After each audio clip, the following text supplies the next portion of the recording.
The clip comes from Off the Bench is the name of the show. It's an LSU show with T-Bob and Jacob Hester, who's a fullback back in the early 2000s. And, well, here's what they had to say about USC, Southern California culture. And, well, get ready, right? Remember what Oklahoma said about us? Maybe this is a bit of my Los Angelino hate coming through. But I've spent a lot of times hanging out with people in Los Angeles, and the fellas are fine. It's a lot of nice people. But ultimately, a soft people. If you are this LSU defense, Jake, you cannot come out here in Las Vegas in front of the entire country and let Miller Moss and this version of USC push you around. Oh, no. Pete Carroll ain't coming through that door, okay? These aren't the killers that Carroll had out of South California back in, back in the early 2000s, okay? These are the TikTok Gen Zers that you love to hate on so much if you're listening to this show. These are the new generation soft boys from the West Coast who just want to talk about their feelings and go surfing all day. And it's Miller freaking Moss. I don't know where to begin because, again, I remember the lead up. If you're old enough to remember the lead up, all the smack talk, or you might remember all the talk from Auburn if you guys were on message boards way back in the day. You might remember this kind of talk again often. Sorry, plug your ears, Wolverine fans. We hear from the Big Ten every time Ohio State rolls in or we go to play a bowl game against Michigan. We hear about the California Surfer Boys are going to get rolled. And then Taylor Mays just starts like a wrecking ball, destroying Penn State receivers. I can't wait for these guys to call Anthony Lucas, Bear Alexander, Jabril Muhammad, Gavin Meyer. I can't wait for them to tell this team just how soft they are. I don't know what they're trying to do to get their team killed. I don't know, but it's not a really good plan ever walking into an SC game talking trash because I'm telling you guys, it's never really worked out very well for the opposing team. Matt, any quick thoughts before we get this first call? Just more free motivation for the Trojans. I hope Lincoln Riley and the boys get a hold of that. Like we need it. We need to make sure they hear it. Okay. What are your thoughts? What are your thoughts on how soft Southern California looks? I think USC's going to be fine against LSU. It's going to be terrific. I'm really hoping we can see a USC, let's say, 31-28 victory. Okay, so you're calling for the close one, huh? Oh, yeah. It'll be super close. And DeAnton Lynn's going to do a great job with the defense. I mean, they may not go to top 10, but I think he'll have them going at least up to the top 40. And that's really all we get. That's really all we need. I mean, right, Matt? I mean, it's not like the previous caller was talking about. USC gives up a crazy last-minute drive with a couple seconds left on the clock to get a game winner. Right there, just that one game alone. I know there's some close games against Arizona State, but just saying, ifs and buts.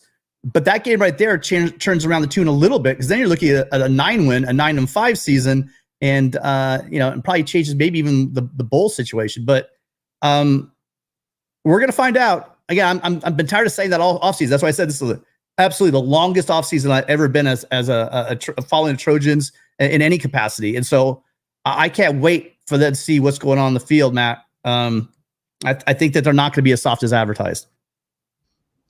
Well, it's going to be interesting, Jackson. Here at USC, if we're going to get into the playoff at 9-3, obviously we're going to shoot for 10-2 because that definitely gets us in. But if USC's 9-3, Jackson, we need SEC teams to lose. So it's not just getting a really huge win for USC, but like USC immediately boxes LSU out of the playoff picture, and other SEC teams, Ole Miss, Missouri.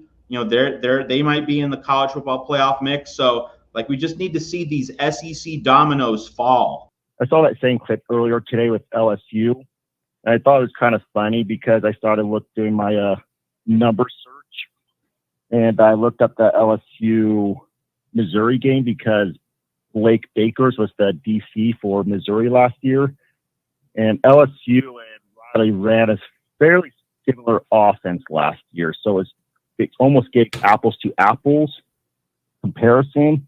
And Brian Kelly's offense lit up Baker's defense, lit them up like crazy. Their quarterback was 15 for 23 at 259 yards. Moss is going to probably do more than that because of the style of Riley.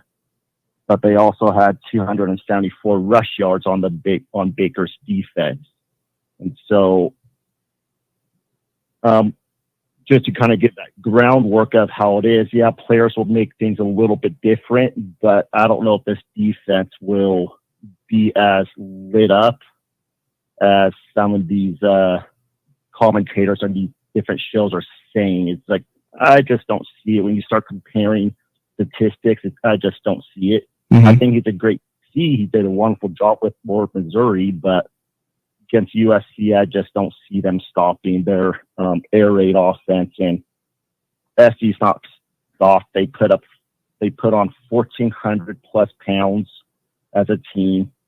And so they're a lot heavier. They're stronger. You've talked about it many times, so we don't have to regurgitate that too much. But the other good news I was really happy to hear about was Pete Carroll coming back to USC. Professor doesn't really want to be involved for football right now. He's not really looking at that, but he may. His feelings may change on that. But I was just curious what you felt about Pete Carroll being back on campus. Well, Pete Carroll was, Lincoln Riley was kind of candid about that he said they already have a pretty good relationship, that Coach Carroll and he have talked, and he knows a lot about the university, and he's really kind of filled him in, and he looks forward to having Pete closer, being on campus. Obviously, I mean, Pete I believe he still lives in Manhattan Beach all the time, so he's probably around quite a bit anyway. But having him on the campus, I think, is going to be special for the program and for Lincoln Riley. As far as him coaching, I don't really see why Pete would come back to SC to be any kind of coaching.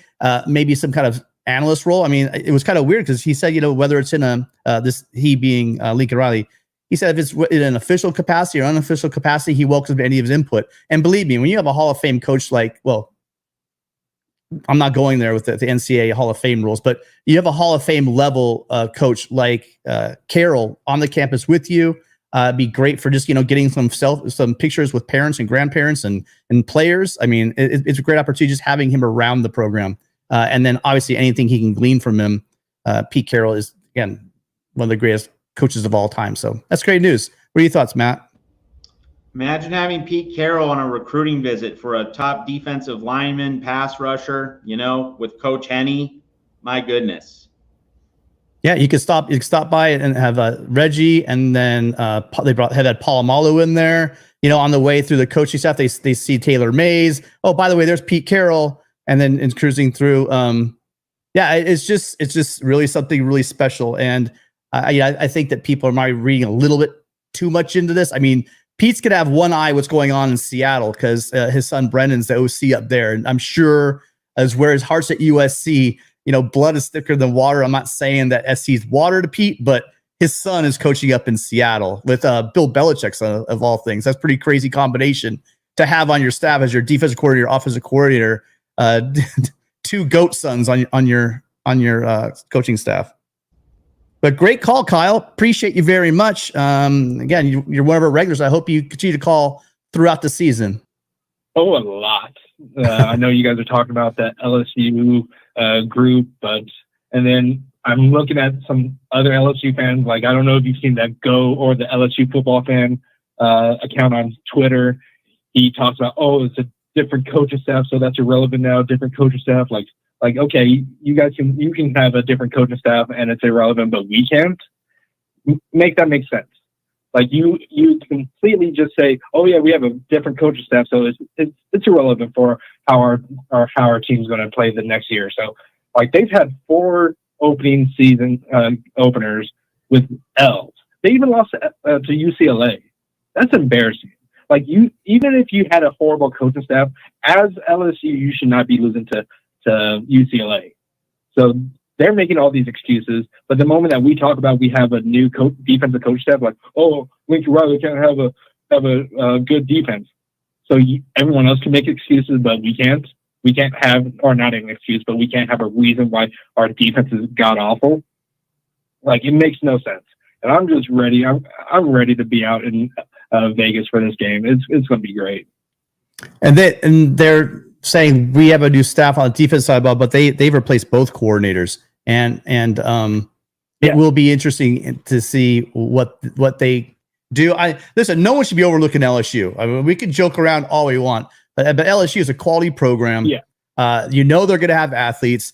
As much as I'm not a Brian Kelly fan, he's a good coach, and his teams are always prepared. They surprise, they got some tackles and a good offensive line. I mean, this is just Brian Kelly teams, and I'm hoping that now that we get to see what Lincoln Riley can do with a solid defense. But again, last year, Caleb Williams, there were a couple reasons why I don't think Caleb was the Caleb of 2022. One of the major reasons was he was just pushing and pressing so much because he knew it was a shootout and he had to get a bunch of points. I'm hoping that this defense gives the offense a break, gives them some confidence to run through their plays and play within themselves, stay within the system, and get some points, knowing that if they do have to punt it, they're going to get the ball back because the defense is getting it right back to them.